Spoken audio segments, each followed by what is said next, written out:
ഒന്നും മാറ്റുകയൊന്നും ഉണ്ടായിട്ടില്ല. എല്ലാവരും ചോദിക്കും, ഞാൻ പറയും എൻ്റെ സർനെയിം അപ്പോഴും മേനനായിരുന്നു, പിന്നെയും അങ്ങനെ ആയിപ്പോയി, അല്ലാതെ ഞാനായിട്ട് മാറ്റില്ല എന്ന് പറഞ്ഞു. കറക്റ്റ് ഒരു ഇത്രയും ഫെമിനിസ്റ്റ് ആയിട്ടുള്ള ഒരു ഭർത്താവാണെന്നുള്ള കാര്യം ആദ്യം തന്നെ ഞാൻ പറയട്ടെ കേട്ടോ.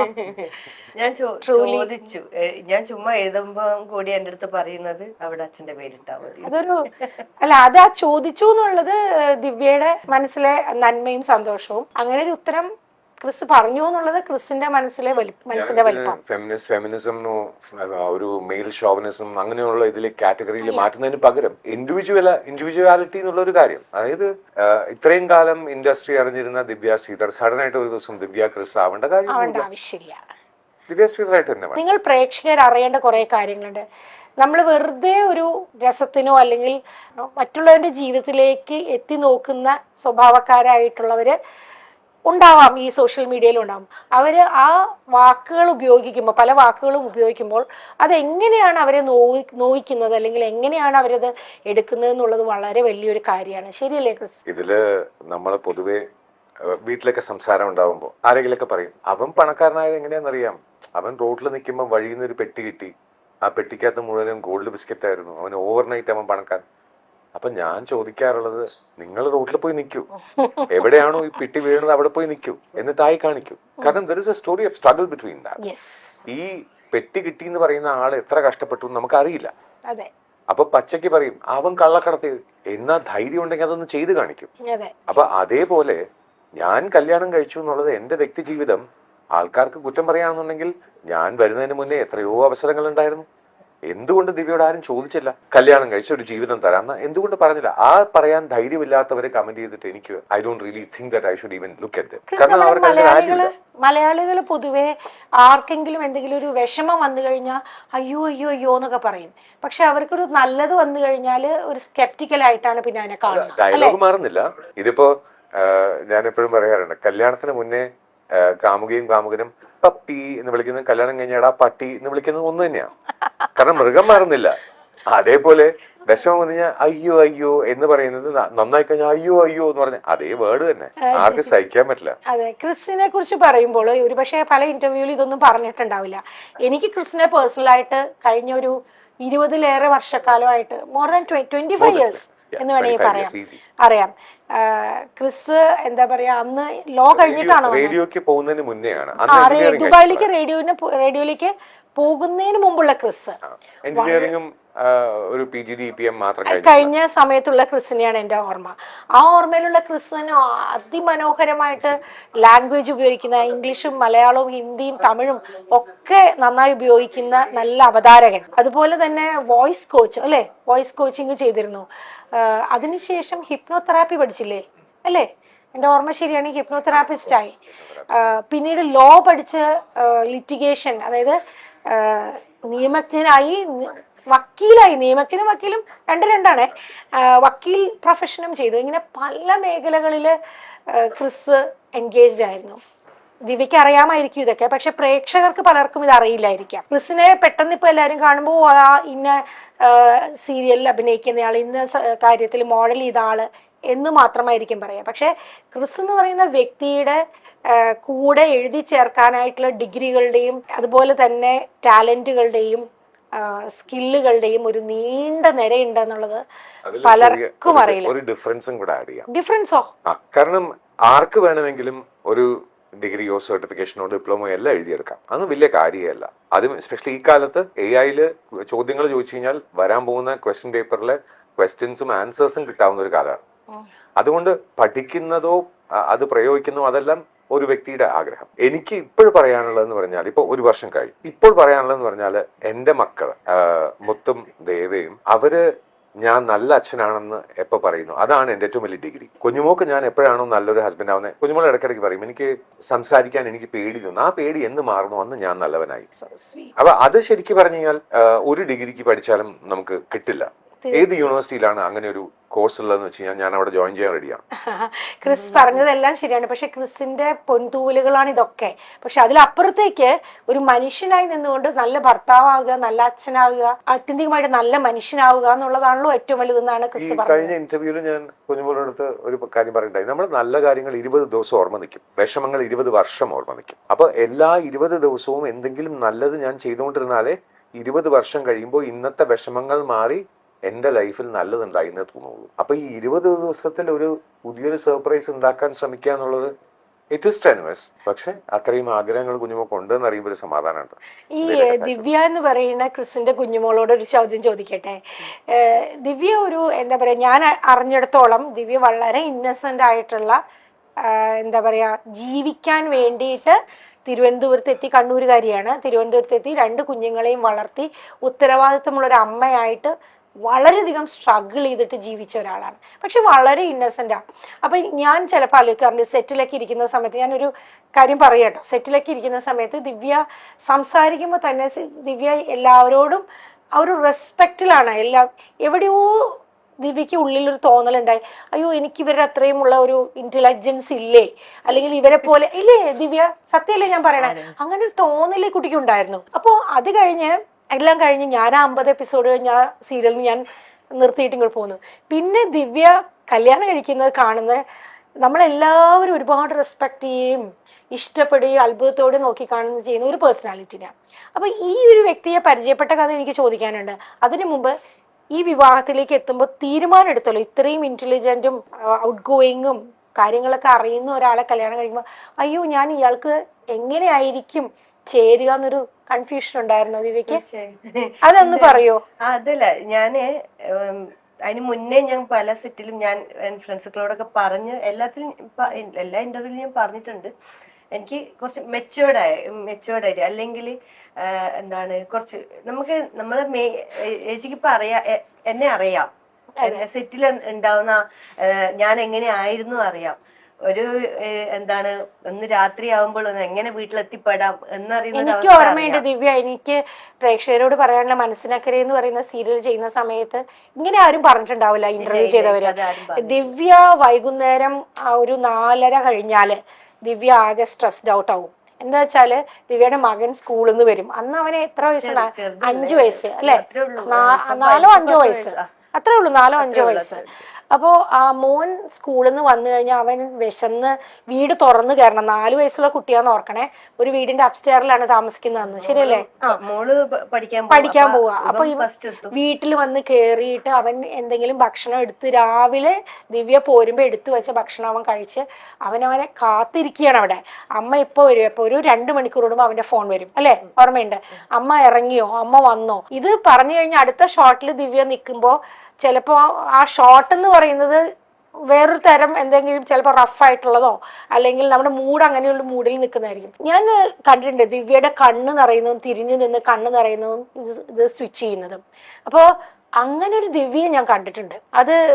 അതുകൊണ്ട് തന്നെ ദിവ്യ ഇത്രയും സ്ട്രെങ്ത്തിൽ ഇങ്ങനെ പുറത്തോട്ട് വന്നു എന്ന് പറയുമ്പോൾ ഞങ്ങൾക്കൊക്കെ സന്തോഷമാണ്, അല്ലെ ദിവ്യ? ദിവ്യ ഇത് പറയുമ്പോ തന്നെ കണ്ണു നിറയുന്നത് ദിവ്യക്ക്. അത് പറയുന്നത് അതാ ഞാൻ പറയാം, എന്നെ അറിയുന്നവർക്കേ അറിയുള്ളൂ, എന്റെ അവസ്ഥ അറിയുന്നവർക്കേ.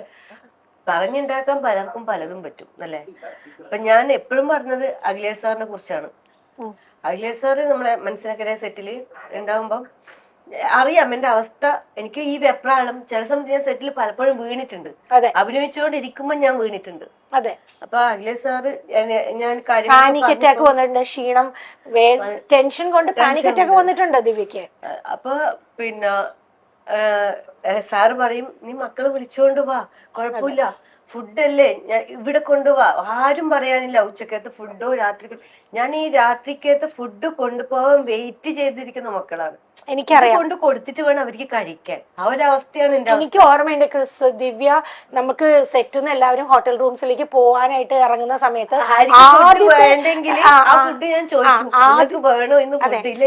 അത് മാത്രല്ല ആദ്യത്തെ വണ്ടിയിൽ തന്നെ ദിവ്യ പോവാൻ ശ്രമിക്കും. കാരണം ദിവ്യക്ക് പറയാൻ പറ്റില്ല, സീനിയോറിറ്റി വെച്ചിട്ട് ചിലപ്പോൾ വേറെ ആരെങ്കിലും ആയിരിക്കും ആദ്യത്തെ ട്രിപ്പിൽ വിടുക. പക്ഷെ ദിവ്യ ഇങ്ങനെ പറയും എന്നെ ഒന്ന് വിടാമോ, ആർക്കാണ് ഫുഡ് വേണ്ടാത്തത്, ആ ഫുഡും കൂടി എനിക്ക് തന്നേക്കും എന്ന് പറയുമ്പോൾ ഒരമ്മ കുഞ്ഞുങ്ങൾക്ക് വേണ്ടിയിട്ടാണ് അത് പറയുന്നത് മനസ്സിലാക്കാൻ എല്ലാവർക്കും ചിലപ്പോൾ പറ്റിയെന്ന് വരില്ല. പക്ഷെ നമ്മുടെ സെറ്റിൽ അത് മനസ്സിലാവുമായിരുന്നു. പക്ഷെ അങ്ങനെ മക്കളെ നോക്കിയ ഒരു അമ്മയാണിത്. അത് നിങ്ങൾ ആരെങ്കിലും അറിയുന്നുണ്ടോ? അതുകൊണ്ടാണ് പറയുമ്പോ എനിക്ക് അത്ര പൊള്ളുന്നത്. അതെ, എന്തെങ്കിലും പറയുമ്പോ പൊള്ളുന്നത് അതുകൊണ്ടാണ്. രണ്ട് രീതിയിലും ഇപ്പോ സോറി, മക്കളെ ആരെങ്കിലും എന്തെങ്കിലും പറഞ്ഞാൽ അത് ഞാനാണെങ്കിൽ പോലും അവരുടെ നന്മയ്ക്ക് ഞാൻ പറയുമ്പോൾ പോലും ഈ പരുന്തിൽ നിന്നും അമ്മക്കോഴി കുഞ്ഞുങ്ങളെ രക്ഷിക്കാൻ പോണ പോലെ കവറപ്പ് ചെയ്യാൻ വരുന്ന ദിവ്യ എനിക്കറിയാം. അത് ഇപ്പോഴും അപ്പൊ അതിലെനിക്ക് സന്തോഷമേ ഉള്ളൂ. എന്റെ കുട്ടികൾക്ക് അമ്മ എന്ന് പറഞ്ഞാൽ അത്ര നല്ല അമ്മയാണെന്ന് എനിക്കൊരു ധൈര്യം ഉണ്ടാവും. എന്ത് വന്നാലും അവരെ നോക്കാൻ അമ്മയുണ്ട്. അപ്പൊ ഞാൻ കൂടെ നിന്നാ മതി, ഒരു സപ്പോർട്ടായിട്ട് നിന്നാ മതി എന്നുള്ള ധൈര്യം. തീർച്ചയായിട്ടും ക്രിസ് ബയോളജിക്കൽ ഫാദർ ആയതുകൊണ്ട് മാത്രം അച്ഛനാവില്ല. അതൊരിക്കലും അത് എനിക്ക് വിശ്വാസമില്ല. ഇല്ല, എനിക്കത് നന്നായിട്ട് അറിയാം. കാരണം ഞങ്ങള് കല്യാണത്തിന് മുന്നേ എന്റെ ഒരു സ്റ്റുഡന്റ് എന്നെ അപ്പാന്ന് വിളിച്ചിരുന്നത് അത് അത്രത്തോളം ആത്മാർത്ഥ. ഇപ്പോഴും അങ്ങനെ തന്നെയാണ്, അതിന് മാറ്റമൊന്നുമില്ല. അപ്പോ ഒരു ഫാദർ ഫിഗർ എന്ന് പറയുന്നത് മനസ്സുകൊണ്ട് അച്ഛനാവാൻ കഴിയണം. ഇപ്പോ എല്ലാ പുരുഷന്മാരുടെയും മനസ്സിനകത്ത് ഒരു അമ്മയും കൂടിയുണ്ട്. അപ്പോ ചില സമയത്ത് കുഞ്ഞുമോള് സ്ട്രെസ്ഡാന്ന് പറയുമ്പോൾ കുഞ്ഞുമോൾ ഒരു അമ്മയുടെ സ്ഥാനത്ത് നിന്ന് ശരിക്കും പറഞ്ഞാൽ എനിക്ക് ചിന്തിക്കാൻ പറ്റും. ആ ഒരു ധൈര്യം എനിക്ക് എന്തായാലും എന്റെ ഭാഗത്തു നിന്നുണ്ട്. അത് കുഞ്ഞുമോക്ക് അത് മനസ്സിലാവാൻ ചിലപ്പോൾ ഇനി വർഷങ്ങൾ എടുത്തെന്ന് വരും. I don't know. അത് സാരില്ല, അത് മനസ്സിലായില്ലെങ്കിലും കുഴപ്പമില്ല അല്ലേ? അപ്പൊ അതില് മക്കളെ പ്രൊട്ടക്ട് ചെയ്യുന്ന ആ അമ്മയ്ക്ക് എന്താണ് ആവശ്യം? ശരിക്കും പറഞ്ഞാൽ ഒരു സപ്പോർട്ട് മതി. അതായത് ദേ കണ്ടോ ഇവരിങ്ങനെ ചെയ്യുന്നു എന്ന് പറയുക. അതായത് മക്കൾ വലുതാവുമ്പോൾ അവര് മനസ്സിലാക്കില്ല അമ്മയ്ക്കെതിരെ സംസാരിച്ചു കഴിഞ്ഞാൽ അമ്മ തകർന്നു പോകും എന്നുള്ളത്. അപ്പൊ എന്റെ ഇതിൽ പോലും ഞാൻ പല സമയത്തും അമ്മയുടെ അടുത്ത് വഴക്കുണ്ടാക്കി കഴിഞ്ഞാല് എനിക്കറിയാം അമ്മയുടെ മനസ്സ്. 10 മിനിറ്റ് കഴിയുമ്പോൾ ഞാൻ എന്തെങ്കിലും വിളിച്ച് കളിയും ചിരിയൊക്കെ പറഞ്ഞ് ഞാൻ അതങ്ങ് സോൾവ് ചെയ്യും. അപ്പൊ അത് മക്കൾക്കത് മനസ്സിലാവാനുള്ള പ്രായമായിട്ടില്ല. 19 വയസ്സും 10 വയസ്സും എന്നൊക്കെ പറയുന്നത് കൊച്ചു കുട്ടികളാണ് അവര്. അപ്പൊ ആ സമയത്ത് ഞാൻ കൂടെ ഉണ്ടാവണം എന്നൊരു ആഗ്രഹമുണ്ട്. പലപ്പോഴും work does not allow me. കാരണം എനിക്ക് എന്റെ കുടുംബം നോക്കണം എന്നുള്ള ഈ ഓട്ടത്തിനിടയിൽ ആ ഇൻസ്റ്റന്റിൽ ചിലപ്പോൾ എനിക്ക് ഉണ്ടാവാൻ പറ്റില്ല. ചിലപ്പോൾ ഞാൻ ഫോണിൽ വിളിച്ചിട്ട് എന്താ കുഞ്ഞുങ്ങളെ ഓക്കെ ആണോ എന്ന് ചോദിക്കുമ്പോൾ എനിക്കറിയാം ഓക്കെ അല്ലാണോ. അതെനിക്ക് കണ്ണിൽ കണ്ടാ അറിയാം. അതുകൊണ്ട് ഇപ്പൊ നോക്കിക്കഴിഞ്ഞാലും കോൾ ലോഗിൽ നോക്കിക്കഴിഞ്ഞാൽ കൂടുതലും വീഡിയോ കോൾ ആയിരിക്കും. കാരണം ഞാൻ വീഡിയോ കോളിൽ വിളിച്ചിട്ട് എനിക്ക് കണ്ണ് കണ്ടു കഴിഞ്ഞാൽ എനിക്കറിയാം ഓക്കെ ആണോ അല്ലേന്ന് അറിയാം. അപ്പൊ ചില സമയത്ത് ഇങ്ങനെ മുടിയൊക്കെ ചെയ്യും, ഞാൻ റെഡി ആയിക്കൊണ്ടിരിക്കാം, വെറുതെയാ. അപ്പൊ അത് ആസ് എ പേഴ്സൺ എനിക്കത് മനസ്സിലാവും. ബാക്കില് കുട്ടികൾ രണ്ടുപേരും ഇങ്ങനെ ഇരിക്കുന്ന അടുത്തുണ്ടായോ ശരി. അപ്പൊ I am really in a family no. ഞാനൊരു അച്ഛനാണ്, എനിക്ക് എന്റെ ഫാമിലിയുടെ റെസ്പോൺസിബിലിറ്റി ഉണ്ട്. നാട്ടുകാർ എന്ത് പറഞ്ഞാലും എനിക്ക് അതിന് സമയമില്ല. കാരണം എനിക്ക് എന്റെ കുടുംബം നോക്കണം. അതുകൊണ്ട് നാട്ടുകാർ എന്ത് വേണേലും പറഞ്ഞോട്ടെ. അവരുടെ ഈ കുഞ്ഞുങ്ങൾ എന്ന് പറയുന്നത് വളരെ ഒരു ഡെലിക്കേറ്റ് ആയിട്ടുള്ള ഒരു കാര്യം. കാരണം അവർക്ക് അതുവരെ അതായത് ക്രിസ് അവരുടെ ലൈഫിലേക്ക് അച്ഛനായിട്ട് വരുന്നത് വരെ ഒരുപാട് കാലം അവർക്ക് അമ്മ മാത്രമായിരുന്നു, അച്ഛനും അമ്മയും. അല്ലേ ദിവ്യ? അച്ഛനും അമ്മയും അവർക്ക് ആഗ്രഹം ഉണ്ടാവില്ലേ? ആഗ്രഹം. പക്ഷെ അതേ സമയം തന്നെ ഞാൻ നെഗറ്റീവായിട്ടല്ല, ഒരു പേടി ഉണ്ടാവും. ഞാൻ തുറന്നു പറയാട്ടോ. ഇപ്പൊ പുതിയൊരാള് അമ്മയുടെ സ്നേഹം ഷെയർ ചെയ്യാനായിട്ട് ഒരാള് വരുന്നു, അങ്ങനെ സാധാരണ എന്റെ മക്കളുടെ കാര്യം ഞാൻ പറയാം. എന്റെ മക്കൾക്ക് ഞാൻ കുഞ്ഞുമോളെ ഹേർട്ട് ചെയ്യുമോ എന്നുള്ള പേടിയാണ്. അത് ശരി. കാരണം അവര് കുഞ്ഞിനെ പോലെ നോക്കി നടക്കുന്ന അമ്മയാണ്. അവർ രണ്ടുപേരും ഒരു കുഞ്ഞിനെ പോലെ നോക്കുകയാണ് അമ്മേനെ. അപ്പൊ ഞാൻ കാരണം എങ്ങാനും ഞാൻ വിഷമിപ്പിക്കുന്നുണ്ടോ എന്ന് നോക്കി ആ സമയത്ത് എന്നെ അറ്റാക്ക് ചെയ്യാൻ റെഡി ആയിട്ട് നിൽക്കുന്ന മക്കളാണ്. പക്ഷെ അതിൽ I am very proud of my children. അതെ ദിവ്യ, ഇപ്പൊ ക്രിസ് ഇത് പറഞ്ഞു, ദിവ്യയെ സംബന്ധിച്ചിടത്തോളം ദിവ്യക്ക് എല്ലാം ഈ 2 മക്കളായിരുന്നു. അപ്പോൾ ദിവ്യക്ക് ഒരു കൺഫ്യൂഷൻ ഉണ്ടായിരുന്നു. വിവാഹം കഴിക്കാം, എനിക്കൊരു നമുക്കറിയാം നമ്മുടെ ഇൻഡസ്ട്രി, ഏത് ഇൻഡസ്ട്രിയും അങ്ങനെയാണ്. എല്ലാം സിനിമ എന്ന് പറയണോ സീരിയൽ എന്ന് പറയുന്ന ഇൻഡസ്ട്രി മോശമാണെന്നോ അല്ലെങ്കിൽ IT എന്നുള്ളതാണെന്നല്ല, അങ്ങനെയൊന്നും പറയില്ല. എല്ലാ ഇൻഡസ്ട്രിയിലും എല്ലാ തരത്തിലുള്ള ആൾക്കാരും ഉണ്ട്. പക്ഷെ നമ്മൾ പൊതുവെ കേരളത്തില് ഒറ്റയ്ക്കായി പോകുന്ന സ്ത്രീകള് എത്ര എഡ്യൂക്കേറ്റഡ് ആണെങ്കിലും എന്തൊക്കെ ഇപ്പൊ പണമുണ്ടെന്ന് പറഞ്ഞാലും എഡ്യൂക്കേഷൻ ഉണ്ടെന്ന് പറഞ്ഞാലും കരിയർ ഉണ്ടെന്ന് പറഞ്ഞാലും നമ്മളുടെ ഫെയിം നമുക്കുണ്ടെന്ന് പറഞ്ഞാലും എന്തൊക്കെ പറഞ്ഞാലും ഒറ്റയ്ക്കായിട്ടുള്ള സ്ത്രീകളെ ടാർഗറ്റ് ചെയ്യാനായിട്ട് സമൂഹമുണ്ട്. അങ്ങനെ ആ ടാർഗറ്റിന്റെ മുൾമുനയിൽ നിന്ന ഒരാളാണ് ദിവ്യ. അതുകൊണ്ട് തന്നെ നമ്മളൊരു ആളെ നമ്മുടെ സുരക്ഷിതത്വം എന്നുള്ളതിന് വേണ്ടിയിട്ടായിരിക്കും നമുക്ക് റൈറ്റ് പേഴ്സൺ. ആദ്യം ഒരു അബദ്ധം പറ്റി, ഇനി ആ അബദ്ധം ഒരിക്കലും പറ്റരുതെന്ന് വിചാരിച്ചാണ് ക്രിസ് എനിക്ക് തോന്നുന്നു ദിവ്യ ഒരുപാട് ആലോചിച്ചിട്ടായിരിക്കും ഈ ഒരു തീരുമാനത്തിലേക്ക്. അപ്പൊ ഒരു പേടി ഉണ്ടായിരുന്നോ സത്യത്തിൽ? അങ്ങനെ പറയരുത് ദിവ്യ പറയൂ. അല്ല ഞാന് പറഞ്ഞില്ലേ ചേച്ചി, ഇതുപോലെ തന്നെ എനിക്ക് നമുക്ക് ഇത് ഞാൻ പറഞ്ഞ സപ്പോർട്ടിന് വേണം. നമുക്ക്. അല്ലാണ്ട് നമ്മളെ മുതലെടുക്കാൻ വേണ്ടി ഒരാളെ ജീവിതത്തിലേക്ക് വരരുത്. അതുണ്ടായിട്ടുണ്ട്. അതാണ് ഞാൻ പറഞ്ഞത്. പക്ഷെ എന്താണ്, നമ്മൾ ഈ ആർട്ടിസ്റ്റ് എന്ന നിൽക്കുമ്പോ മറ്റുള്ളവരുടെ കാഴ്ചപ്പാട് വേറെയാ. നമ്മളാണെങ്കിൽ പൊട്ടന്മാര് സ്നേഹത്തിന് വേണ്ടി അല്ലേ, നമ്മൾ പെണ്ണെന്ന് പറയുന്ന വർഗം അങ്ങനെയാ. ആണുങ്ങൾ ഒരു സ്നേഹം കിട്ടാത്തവര് ഒരു സ്നേഹം ആരെങ്കിലും തരുവോ എന്ന് വെച്ചാൽ നല്ലോണം സ്നേഹിക്കണ്ടല്ലോ. അപ്പൊ നമ്മൾ അങ്ങോട്ടേക്ക് പൈസ കൊടുത്ത് സ്നേഹിക്കലേ. എല്ലാരും അനുഭവം ഇതായിരിക്കും, പക്ഷെ ആരും തുറന്ന് പറയില്ല എന്ന് മാത്രം. അവൻ നല്ലോണം സ്നേഹിക്കണ്ടല്ലോ എന്നെ, ആടാ ഒരു 5000 ഉണ്ടാ, അയ്യോ എനിക്ക് ഇങ്ങനെ ബുദ്ധിമുട്ടാണ്, എന്താ ചെയ്യാ, കടം അവിടെ അതെയാന്ന് കടമുണ്ടാ. അപ്പൊ നമ്മളെന്താ പറയാ, അത് നോക്കൂ, നമ്മള് കടം വാങ്ങി അങ്ങോട്ട് കൊടുക്കുക, സ്നേഹമല്ലേ കിട്ടുന്നത്, കയ്യിലെ വള ഊരി കൊടുക്കും. അതാണ് അവസ്ഥ. നമ്മള് ശരിക്കും പറഞ്ഞ പൊട്ടന്മാരായി, പെണ്ണുങ്ങളെന്ന് പറഞ്ഞ പൊട്ടന്മാരാ. അപ്പൊ ആയിക്കോട്ടെ, പൊതുവെ സത്യമാണ്, ഒരു വലിയ സ്റ്റേറ്റ്മെന്റ് ആട്ടോ. അതിന് വളരെ സിമ്പിൾ ആയിട്ട് പറഞ്ഞതാണ് ദിവ്യ. നമ്മളൊക്കെ പറയുന്ന വലിയ സ്റ്റേറ്റ്മെന്റ് ഒന്നും അല്ല, സത്യസന്ധമായിട്ടുള്ളത് പറഞ്ഞു. ചെയ്ത ഒരു കാര്യം കൂടെ പറയാം. ഒരു ഹ്യൂമൻ അത്രയേ ഉള്ളൂ, അത് പെണ്ണാവണം എന്നില്ല. ആണുങ്ങളുടെ കാര്യത്തില് കുഞ്ഞുങ്ങൾ എന്തൊക്കെയാണോ ലൈഫില് അനുഭവിച്ചിട്ടുള്ളത്, അതിന്റെ ഒരു ഓപ്പോസിറ്റ് സൈഡില് what a man can undergo, അത് ഞാൻ പോയിട്ടുണ്ട്. അത് എന്റെ അമ്മയോട് ചോദിച്ചാൽ അറിയാം. ഞാൻ വാട്ട് ഐ വെന്റ് ത്രൂ എന്നുള്ളത് എന്റെ അമ്മയ്ക്ക് അറിയാം. കുറെയൊക്കെ അമ്മ പോലും കേട്ടിട്ടില്ല, അമ്മയ്ക്ക് പോലും കേൾക്കാൻ പറ്റാതെ, അതായത് അത്രത്തോളം സ്ട്രെയിൻ അമ്മയ്ക്ക് എടുക്കാൻ പറ്റില്ല എന്ന് പറഞ്ഞിട്ട് പലപ്പോഴും ഫോൺ കട്ട് ചെയ്തിട്ടുണ്ട്. അപ്പോ അമ്മയ്ക്ക് അറിയാം ഇതിൽ കൂടുതലുണ്ട്, പക്ഷെ അത് എന്താണെന്ന് ചോദിക്കാനുള്ള ധൈര്യം ഇല്ല എന്നുള്ളത്. അത് ക്രിസ് പറയാനും ആഗ്രഹിക്കുന്നില്ല പുറത്തേക്ക്. എന്തിന്? അതെ, പറഞ്ഞ വെറുതെ എന്തിന്? ആൾക്കാർക്ക് കാണുമ്പോ ഇവൻ ജാടയാണ്, ഇവൻ താടിയാണ്, ഇവൻ അങ്ങനെയാണ് ഇങ്ങനെയാണ് പറയണ, വെറും ഈ കോമാളിയാണെന്ന് പറയുന്നത് പറഞ്ഞോട്ടെ. ഞാൻ അനുഭവിച്ചത് ഞാൻ അറിഞ്ഞു, കുഞ്ഞുമോൾ അറിഞ്ഞു, മതി. ഈ കുറ്റപ്പെടുത്തവരും ഇതേ സ്റ്റേജിൽ പോകുന്നവരായിരിക്കും, എന്നാലും അതിന് വേറൊന്നുമില്ല, അതിന് ചെറിയ അസൂയ, കുശുമ്പ് എന്നൊക്കെയാണ് വാക്കുകൾ. അത്രേ ഉള്ളൂ അതില്. ആസ് എ ഹ്യൂമൻ നമ്മൾ എല്ലാവരും സ്നേഹത്തിന് വേണ്ടി നമ്മൾ എന്തും ചെയ്യാൻ തയ്യാറാണ്. ഒരു കോംപ്രമൈസ് വന്നു കഴിഞ്ഞാൽ ഓപ്പോസിറ്റ് സൈഡിൽ മാനിപ്പുലേറ്റിംഗ് ബിഹേവിയർ ഉള്ള ഒരാളാണെന്നുണ്ടെങ്കിൽ എങ്ങനെ മുതലെടുത്ത് ജീവിക്കാം. അപ്പൊ ഇതാണായാലും പെണ്ണായാലും, അതായത് ഒന്ന് താഴ്ന്നു കൊടുത്തു കഴിഞ്ഞാൽ ഇവന്റെ തലയിൽ ചവിട്ടി ഡാൻസ് കളിക്കാൻ തീരുമാനിക്കുന്ന പെണ്ണുങ്ങളുണ്ട്. അപ്പൊ അതേപോലെ തിരിച്ച് ഇവൾ ഒന്ന് താഴ്ന്നു കഴിഞ്ഞാൽ ഇവളുടെ സ്വത്ത് മുഴുവൻ എനിക്ക് അടിച്ചെടുത്ത് ഞാൻ ജീവിക്കാന്ന് കഴിയുന്ന പുരുഷന്മാരുണ്ട്. അപ്പൊ ഇതില് ഏറ്റവും ഇൻട്രസ്റ്റിംഗ് ആയിട്ട് തോന്നിയ കാര്യം, ഞങ്ങൾ കല്യാണം അറിയിച്ചു, ഞങ്ങൾ എല്ലാവരും അറിയിച്ചു തുടങ്ങിയപ്പോ കുഞ്ഞുമോക്ക് ഒരു ഫോൺ കോൾ, ഇവനെ കുറിച്ച് അന്വേഷിച്ചിട്ടാണോ, ഇവൻ ആള് മോശമാണ് എന്ന് വളരെ മോശമായിട്ടുള്ള ഒരാളാണ് വിളിച്ചു പറയുന്നത്. ശരി, നീ 10 പ്രാവശ്യം ആലോചിച്ചിട്ട് വേണം ഒരു തീരുമാനം എടുക്കാൻ. അപ്പൊ അങ്ങനെ വാർണിംഗ് ഒക്കെ. അപ്പൊ അതുപോലെ തന്നെ അവൾക്ക് പഠിപ്പില്ല. അപ്പൊ ഞാൻ എന്റെ അടുത്ത് പറയാം, എന്റെ അടുത്ത് അത് ഒരേ സ്ഥലത്ത് നിന്നാ വരുന്നതെന്നാണ് ഏറ്റവും കോമഡി. നിങ്ങളുടെ വൈബ് കറക്റ്റ് ആവില്ല. അയ്യോ ദിവ്യക്ക് പഠിപ്പൊന്നുമില്ല, എക്സ്പോഷർ ഇല്ല. ക്രിസ്റ്റിന് ഭയങ്കര എക്സ്പോഷർ ഉള്ള ആളാണ്, എഡ്യൂക്കേറ്റഡ് ഞാൻ ചോദിക്കട്ടെ, ഞാൻ കുഞ്ഞുമോളോട് പറഞ്ഞു, നിനക്ക് ഇംഗ്ലീഷ് അറിയാത്ത സ്ഥലത്ത് നിനക്ക് നാവാവാൻ ഞാനുണ്ട്. എനിക്ക് കണ്ണൂർ ഭാഷ അറിയില്ല, അവിടെ നീ എനിക്ക് നാവായിക്കോ, കുഴപ്പമില്ല. എന്റെ അടുത്ത് പറഞ്ഞ എന്താ പറയാ, ഞാൻ പറഞ്ഞു, അത് മീൻസ് അതായിട്ട് എന്റെ അടുത്ത് പറഞ്ഞു, ഇങ്ങനെ എന്നോട് ഇങ്ങനെ പറഞ്ഞു, എന്റെ അടുത്ത് പറഞ്ഞു എനിക്ക് ഇംഗ്ലീഷ് അറിയില്ല. ഞാൻ പറഞ്ഞു ഞാൻ ഇംഗ്ലീഷ് നല്ലൊരു കുട്ടിയാണ്, നല്ല സ്വഭാവമാണ്, നല്ല ഭംഗിയുണ്ട്, നല്ല കുട്ടി തന്നെയാണ്. പക്ഷെ ക്രിസ്സിന് കുറച്ചും കൂടി വിദ്യാഭ്യാസം ഇല്ല, ആരെങ്കിലും നോക്കിയാ പോരുന്നു. ക്രിസ് ഉണ്ടായിരുന്ന സമയത്ത് ഇവരൊക്കെ എവിടെ പോയി ചോദിക്കുന്നത്. ഈ കല്യാണത്തിന് മുന്നേ ഈ പറഞ്ഞവരൊക്കെ എവിടെ പോയി? ലൈഫ് അറിയുന്ന പിന്നെ എല്ലാം തികഞ്ഞ അങ്ങനെ വിദ്യാഭ്യാസവും സൗന്ദര്യവും സ്റ്റാറ്റസും ഒക്കെ തികഞ്ഞ ഒരാളെ എന്താ കൊണ്ടേ കൊടുക്കാതിരുന്നത്?